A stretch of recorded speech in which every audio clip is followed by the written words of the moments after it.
Shares of Potbelly moving to the downside on the heels of its quarterly results. Revenue surpassing the street's expectations, but adjusted EPS coming in weaker than expected. For a deeper dive into the company's quarterly results, we're joined by Bob Wright, who is the CEO and president of Potbelly. Thanks so much for taking the time here. We were just talking about Potbelly in the break. I was going down memory lane. I used to visit you guys once a week. I'm sorry, clearly I need to do more here, so I'll do my part next quarter, promise you. But first and foremost, walk us through this quarter. What are some of the catalysts that are jumping out to you that the company can lean further into, and where are some of the weak spots that you feel like might need some course correcting?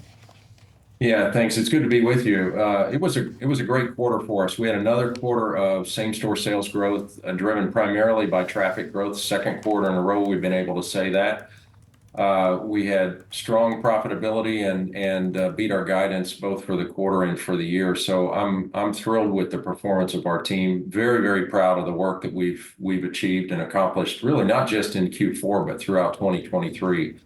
What's driving it? The five-pillar strategy that we've been operating under since 2021 is really at the root of our efforts, and it's the root of our success. Digital was a big success for us in the fourth quarter. Over 40% of our business came through our digital channels. That's 150 basis points better than a year ago. And for the second quarter in a row, we're very excited about this. More than half of our digital business is coming through our own channels, our Perks loyalty program, our app, our web, and that's what's really driving the business. We rolled out a new enhanced Perks loyalty program in January.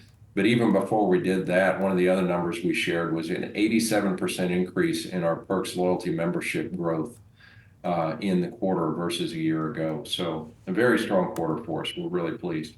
Bob, when we talk about inflation, obviously it's had a real impact on you, on your competitors out there. How have you navigated your pricing strategy, and what does that look like here as we're starting to see some of those pressures ease?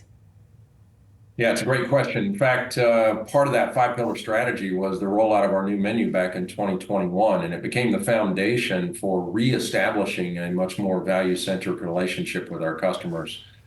We introduced the third size. We brought down the entry point pricing on our skinny sandwiches. We enhanced the original and bigs with more meat and more cheese and made the sandwiches bigger and meatier, and did that without raising the cost to the consumer by the same amount of investment we put in the food cost. So we intentionally took our food cost up as a translation of value for the customer.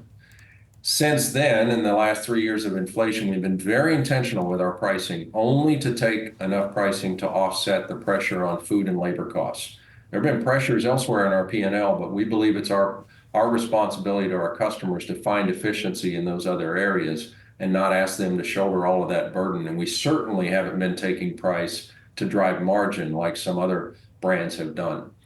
Last year, that meant 3 price increases in the low single digits individually, and the net benefit to us was just barely offsetting that inflation. We expect similar sort of inflationary pressure to carry through our business this year. And again, we'll see some very small price increases just to offset that.